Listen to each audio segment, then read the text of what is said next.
How to hide repost on TikTok. Hi everyone, I'm here to assist you today without any delay. Let's jump right in.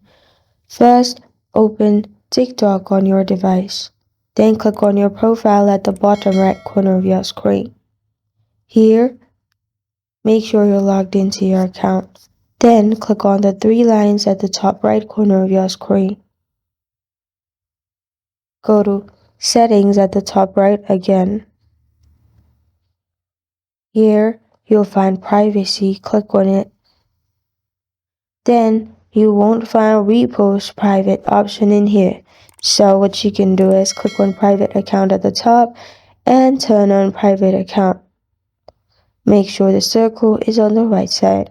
With a private account, only users you approve can follow you and watch your videos, which means only people you approve will be able to see your repost. And your existing followers won't be affected as well. So turn on private account and you're good to go. This is how to hide repost on TikTok.